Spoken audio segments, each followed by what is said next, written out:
আউযুবিল্লাহি মিনাশ শাইতানির রাজিম বিসমিল্লাহির রহমানির রহিম। প্রিয় শিক্ষার্থী ভাই ও বন্ধুরা, সকলে কেমন আছো? আশা করি আলহামদুলিল্লাহ ভালো আছো। আমিও আলহামদুলিল্লাহ ভালো আছি। তো তোমাদের সাথে প্রতিদিনের ন্যায় আজকে আলোচনা করব নবম ও দশম শ্রেণীর সাধারণ গণিত বইয়ের অনুশীলনী 5.1-এর 21 এবং 22 নম্বর অঙ্কটির সমাধান নিয়ে। তো বুঝতেই পারছো স্টুডেন্টরা, তোমাদের সাথে আলোচনা করবো আজকে নবম ও দশম শ্রেণীর সাধারণ গণিত বইয়ের অনুশীলনী 5.1-এর 21 এবং 22 নম্বর অঙ্কটি নিয়ে। তো শুরুতে আমরা 21 নম্বর অঙ্কটি নিয়ে কিছু আলোচনা করি। দেখো 21 নম্বর অঙ্কের মধ্যে কি বলা আছে? বলা আছে কি, একটি লঞ্চের যাত্রী সংখ্যা 47, মাথা পিছু কেবিনের ভাড়া, মাথা পিছু মানে প্রত্যেকের ভাড়া ডেকের ভাড়ার দ্বিগুণ, অর্থাৎ কেবিনের ভাড়া ডেকের ভাড়ার দ্বিগুণ, মানে লঞ্চের ডেকে যারা বসবো তাদের ভাড়া যা হবে কেবিনের ভাড়া তার দ্বিগুণ হবে। ডেক তো বুঝতে পারছো, যারা কিনা একেবারে ঢালা বিছানা করে বসে তাদেরকে আমরা বলি ডেকের যাত্রী। আর কেবিন হচ্ছে যারা ছোট রুমের মতো থাকে লঞ্চের মধ্যে, সেগুলোকে আমরা বলি কেবিন। তো যারা ডেকে থাকবে তাদের ভাড়া যা হবে, যারা কেবিনে থাকবে তাদের ভাড়া হচ্ছে ডাবল হবে, সে কথাটা বলছে। তারপরে বলছে ডেকের ভাড়া হচ্ছে 30 টাকা, ঠিক আছে, এবং ডেকের ভাড়া 30 টাকা বলছে, ঠিক আছে। মোট ভাড়া প্রাপ্তি মানে একেবারে টোটাল 47 জন যাত্রী থেকে তারা 1600 অর্থাৎ 1680 টাকা পাইছে। তো কেবিনের যাত্রী সংখ্যা কত সেটা বলছি। তো দেখো আমি একটু তোমাদের সুবিধার্থে আগে অঙ্কটা লিখে রেখেছি, কারণ অনেকটা সময়ের জন্য লেখা যায় না বা এই সমস্যার কারণে পড়ছি, তো এই জন্য একটু আগে লিখে ফেলছি। দেখো কি লিখছি। তো যেহেতু একটা লঞ্চের যাত্রীর সংখ্যা 47 জন ছিল, ভালো কথা, বেশ। তারপরে কেবিনের যাত্রীর সংখ্যা কত সেটা চাইছে আমাদের কাছে, আমরা জানি না কেবিনের যাত্রীর সংখ্যা কত। তো মনে করি বা ধরে নিলাম যে কেবিনের যাত্রী সংখ্যা এক্স। আর যেহেতু ওখানে জন লেখে নেই, এর জন্য আমি এখানে জন টন কিছু লিখি নাই। যদি থাকতো যে এত জন তাহলে আমি লিখতাম কেবিনের যাত্রীর সংখ্যা এক্স। তাহলে ডেকের যাত্রীর সংখ্যা কত হবে? 47 - x। স্বাভাবিক কথা, সহজ কথা। কেন? কারণ একটা লঞ্চে যাত্রী ছিল 47 জন, বুঝতে হবে বিষয়টা। যাত্রী ছিল 47 জন, তাদের মধ্যে কেবিনেও কিছু ছিল, ডেকেও কিছু ছিল। হ্যাঁ, তো কেবিনে কজন ছিল সেটা আমাদের জানা নেই, তো আমরা ধরে নিলাম যে কেবিনে ছিল x জন। তাহলে ডেকের মধ্যে থাকবে কতজন? সহজ কথা, ছিল 47 জন। তাহলে 47 জন থেকে আমি যদি ওই কেবিনেটা বিয়োগ করে দিই বা বাদ দিয়ে দিই, তাহলেই তো আমি ডেকেরটা পেয়ে যাব। এই জন্য আমি 47 থেকে x বিয়োগ করলাম, অর্থাৎ মোট যাত্রী থেকে কেবিনের যাত্রীটা বিয়োগ করে দিলাম, তাহলে তো ডেকের যাত্রী পেয়ে ফেললাম। আচ্ছা, তারপরে দেখো দেওয়া আছে কি, যে ডেকের ভাড়া মাথা পিছু 30 টাকা। তো আমি লিখলাম যে দেওয়া আছে মাথা পিছু ডেকের ভাড়া 30 টাকা। ডেকের ভাড়া মাথা পিছু 30 টাকা, মাথা পিছু মানে প্রত্যেকের 30 টাকা করে। আর কেবিনের ভাড়া তাহলে কত হবে? যেহেতু আমাদের অঙ্কের মধ্যে বলা আছে যে মাথা পিছু কেবিনের ভাড়া ডেকের ভাড়ার দ্বিগুণ, অর্থাৎ ডেকের ভাড়া যা হবে কেবিনের ভাড়া তার দ্বিগুণ হবে। তো দেওয়া আছে মাথা পিছু ডেকের ভাড়া 30 টাকা, তাহলে কেবিনের ভাড়া দ্বিগুণ হবে, অর্থাৎ 30 × 2 = 60 টাকা। সহজ কথা। তারপরে হচ্ছে গিয়ে প্রশ্ন মতে দেখো আমরা কি করি। আরেকটা কথা বলছে যে মোট ভাড়া, অর্থাৎ কেবিন প্লাস ডেকে যত ছিল যাত্রী ছিল, প্রত্যেক থেকে যে টাকাটা উঠানোর পরে যে টাকা হয়েছে ভাড়াটা, সেটা হচ্ছে যে তোমার 1680 টাকা। তো 1680 টাকা হলো, তো আমরা কীভাবে করি দেখো। যেহেতু এখানে আমরা এক্স ধরছি কেবিনের যাত্রী সংখ্যা, ঠিক আছে, তো কেবিনের যাত্রী সংখ্যা এক্স গুণন 60। কেন 60 লিখলাম? কারণ খেয়াল করে দেখো, আমি যদি মোট ভাড়া বের করতে চাই, সাপোজ আমরা যদি বলি একটা যাত্রীর ভাড়া 10 টাকা, তাহলে 60 জনের ভাড়া কত? সরি, একজনের, ধরো যে একটা যাত্রীর সংখ্যা হচ্ছে, যাত্রীর ভাড়া হচ্ছে 10 টাকা, তাহলে 10 জনের কত? 100 টাকা। তো এরকমভাবেই কেবিনের যাত্রীর সংখ্যা ছিল x জন, আর প্রত্যেকের ভাড়া ছিল 60 টাকা। তাইলে আমি মোট যতজন ছিল কেবিনে তার সাথে ওই 60কে গুণ করবো, এই যে গুণ দিয়ে দিলাম। তারপরে আবার ডেকের যাত্রী সংখ্যা ছিল 47 বিয়োগ x, তো ডেকের ভাড়া হচ্ছে গিয়ে তোমার 30 টাকা।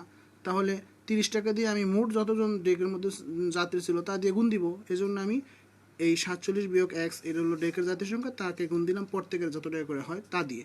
আর মাঝখানে যোগ দিলাম কেন? কারণ এই দুইটা টাকা একত্র করলেই হবে আমার 1680, সেটা আমি লিখলাম প্রশ্ন মতে, ঠিক আছে। তারপর দেখো 60x গুণ করে দিলাম, যোগ হলো এই 30 দিয়ে 47 একবার গুণ দিলাম, 1410 হইলো। আর এখানে মাইনাস হইলো এক্স, আর 30-এ আবার 30x হলো, তারপরে সমান তোমার 1680 হইলো। বা এই 60x এখানে মাইনাস 30x, এটা থেকে এটা চলে গেল, থাকলো 30x, এখানে প্লাস 1410 ছিল, ওটা আমি সমান চিহ্নের ওই পাশে নিয়ে গেছি, 500 পরিবর্তন করছি, যার কারণে ওটা 1680 থেকে মাইনাস হয়ে গেল। তারপরে 30x সমান 1680 থেকে 1410 মাইনাস করলে 270 থাকে। পরবর্তীতে আবার 30x, এটা গুণ আকারে ছিল x এর সাথে 30, xটাকে রেখে দিলাম, যেহেতু আমি x ধরছি কেবিনের যাত্রী সংখ্যা, তো x এর মান বের করতে হবে, সেই জন্য x রেখে দিলাম। 30টা এই পাশে গুণ আকারে ছিল, ওই পাশে গিয়ে ভাগ হয়ে গেল। পরে 30 দিয়ে 270কে ভাগ করলাম, হলো 9, তাহলে x এর মান পেলাম 9। অর্থাৎ কেবিনের যাত্রীর সংখ্যা, যেহেতু আমি x ধরছি, x এর মান 9, অর্থাৎ কেবিনের যাত্রীর সংখ্যা 9। সিম্পল ব্যাপার। তাহলে আমরা উত্তর পেয়ে বললাম কি, যে কেবিনের যাত্রীর সংখ্যা 9।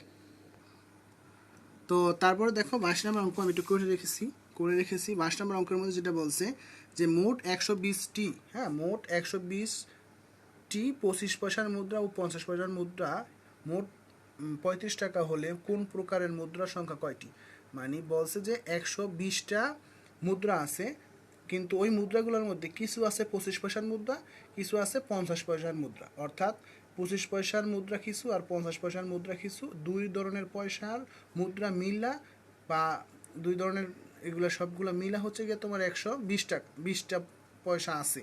তো এই সব কয়টা যোগ করলে পরে 35 টাকা হয়। তাইলে কোন প্রকারের মুদ্রা কয়টা আছে? তার মানে 120টার মুদ্রার মধ্যে 25 পয়সার কয়টা আছে আর 50 পয়সার কয়টা আছে, তো আমরা সহজভাবে বের করতে পারবো।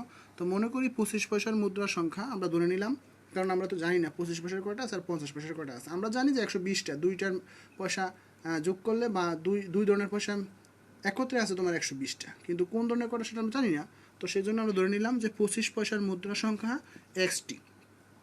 তাহলে সহজ কথা, যেহেতু 25 পয়সার মুদ্রার সংখ্যা xটি, তো মোট মুদ্রা ছিল আমার 120টা, তাহলে 50 পয়সা হবে কয়টা? 120টা থেকে আমি এক্সট্রা বাদ দিয়ে দেবো, তাহলে তো আমি 50 পয়সাটা পেয়ে যাবো।